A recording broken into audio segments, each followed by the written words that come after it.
Voilà, on se retrouve sur le plateau une nouvelle fois de M Provence, ici à Chèques, en direct sur notre page Facebook. Frédéric Ponce représente Ops et Olivier Cagent Adrexo. Alors, on va revenir un peu sur tout ce qui concerne aujourd'hui cette activité d'Adrexo historique liée à tout ce qui est le colis, à tout ce qui est la possibilité de contacter directement un certain nombre d'opérateurs qui aujourd'hui vivent cette transition numérique. Comment ça se passe peut-être pour commencer par Adrexo, Olivier Cagent? Comment vous-même vous faites évoluer un métier qui était très traditionnel vers le numérique?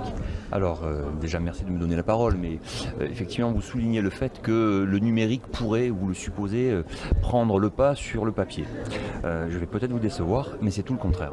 D'accord. En fait, toutes les dernières études montrent qu'aujourd'hui, on a encore 9 Français sur 10 basiquement qui reçoivent de la publicité dans leur boîte à lettres, et 7 sur 10 qui la lisent. Donc le meilleur vecteur aujourd'hui de communication, c'est l'imprimé qu'on reçoit dans nos boîtes aux lettres. Alors le meilleur, sans doute, mais il ne faut pas omettre le fait qu'il y a une complémentarité qui s'opère, et l'idée reste de multiplier le trafic en point de vente grâce à une complémentarité de papier et d'opérations digitales, SMS ou emailing. Voilà. Mais par contre, vis-à-vis de vos clients, vous utilisez complètement le digital aujourd'hui? Alors, vis-à-vis de nos clients, nous utilisons essentiellement le papier comme oui, support, parce que clairement, si ce n'était pas opérant pour eux... Alors le client final, c'est-à-dire celui chez qui vous... Non, mais nos clients, on peut citer les enseignes, les plus grandes enseignes de la grande distribution française, ou même, c'est pas du tout péjoratif, le petit coiffeur du coin, ont pour vocation de drainer du trafic grâce à ce support papier, et qui, lorsqu'il est complété par du digital, est très opérant, efficace pour drainer plus de trafic.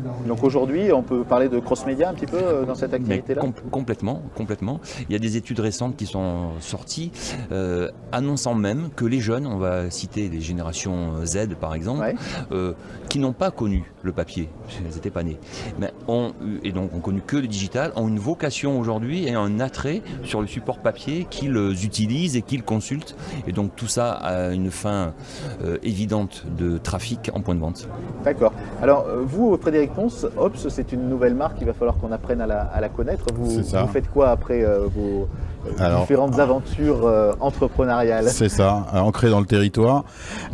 Effectivement, Ops, depuis le 3 janvier, donc tout récent, c'est un nouveau bébé, a pour vocation 3 branches. En fait, la première branche, vous l'avez cité, c'est Adrexo, c'est 300 millions d'euros de chiffre d'affaires, c'est 17 000 collaborateurs en CDI, c'est la génération de trafic en magasin à travers principalement le prospectus, mais aussi d'autres canaux. La deuxième branche, c'est colis privé, c'est de la livraison de colis à domicile. On couvre tout le territoire et on fait 160 millions de chiffre d'affaires, et c'est maintenant une activité profitable avec un actionnaire minoritaire qui est Amazon, mais majoritaire en termes de gestion des flux. Et enfin, la troisième branche qu'on vient de créer, qui s'appelle Startups, et qui a pour vocation de s'intéresser au monde de la mode et d'essayer de changer l'expérience d'achat dans le monde de la mode. Quel est le lien entre les trois, ou alors entre juste les deux premières et la troisième? Beaucoup d'envie, beaucoup de passion, et on a essayé quand même de post-rationaliser en se disant que c'est enchanter l'expérience d'achat en GMS avec Adrexo, en e-commerce avec colis privé, et startups sur le monde de la mode. Et dans cette activité startups, on a 3 entités. Une première entité qui est Company Group. Company Group, c'est un distributeur de marques de sportswear.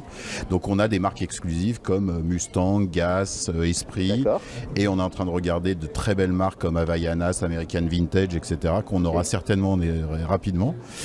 Ça, c'est Company Group. Ensuite, on a créé une marque de vente à domicile parce qu'on croit vraiment au développement de cette activité. Ça, c'est DLG. Et enfin, depuis avant-hier, on vient de racheter notre première marque de chaussures qui s'appelle Patogaz. Et donc Patogaz, qui est une marque historique du Sud-Ouest, qui appartenait à Vivarte depuis 20 ans, appartient maintenant à Ops Group depuis 2 jours et fait partie du cœur de notre stratégie mode. Voilà. Alors sur ces activités, aujourd'hui on s'aperçoit qu'il faut de plus en plus aller chercher la clientèle en segmentant, en s'intéressant aux produits que les gens ont envie d'acheter. Comment vous faites évoluer vos solutions les uns et les autres par rapport à cette nécessité d'aller un peu toucher la personne en fonction de ses habitudes de consommation?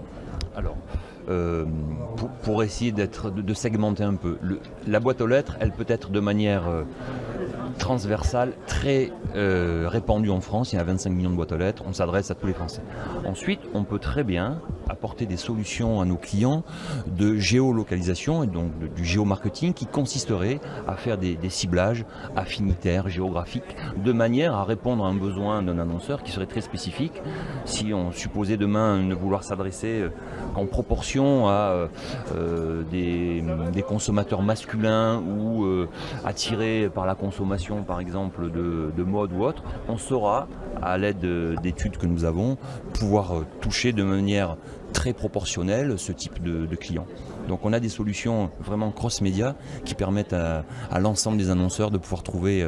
Si on donne un exemple, si un vendeur de tondeuses à gazon, forcément lui il n'a pas intérêt à distribuer dans les immeubles par exemple. Donc voilà, donc on va distribuer spécifiquement dans les endroits où il y a des jardins. Voilà, tout type de ciblage, ça peut être un ciblage comme ça, donc habitat, ça peut être aussi un ciblage de revenus, ça peut être un ciblage de famille avec enfants ou sans enfants, enfin voilà, il y a plein de choses qui sont possibles. Mais c'est vrai que de plus en plus, on s'aperçoit parce que le média, et on essaye tous de réduire les coûts, donc il y a un ciblage plus fort pour être d'autant plus efficace. Une question sur le colis. Aujourd'hui, c'est la clé par rapport à tout ce qui est commerce, numérique, digital, qui est le centre de cette édition de chèques. Très clairement, nous on est rentré sur le colis il y a 10 ans maintenant. On a racheté une société qui appartenait à Yves Rocher à l'époque, qui avait été créée pour, en cas de grève à la poste, ils avaient peur de la dépendance par rapport à ça. On a repris cette entreprise qui s'appelait Distriome, ça a été Adrexo Colis et maintenant ça s'appelle Colis Privé. Il y a Amazon qui est rentré dedans. Très clairement, cette boîte fait 15% de croissance tous les ans. Le marché explose, il explosera pendant encore longtemps. Et effectivement, du coup, on s'adressait jusqu'à maintenant plutôt aux gros e-commerçants. Et ça, c'était Colis Privé qui le faisait seul. Et depuis quelques mois maintenant, avec Ops Group, on a décidé qu'Adrexo allait commercialiser aux petits e-commerçants locaux qui utilisent aussi la livraison à domicile, mais dans des quantités moins importantes. Et donc, les 130 commerciaux d'Adrexo commercialisent depuis peu du colis à leur grande joie, je crois.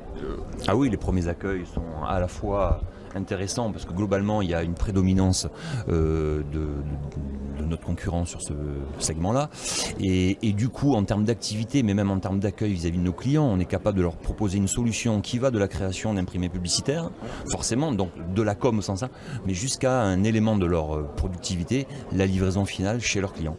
Donc il y a une vraie attente, un vrai enjeu et puis on se diversifie, ça fait plaisir à tout le monde. Très bien, merci à tous les deux et à très bientôt. Merci.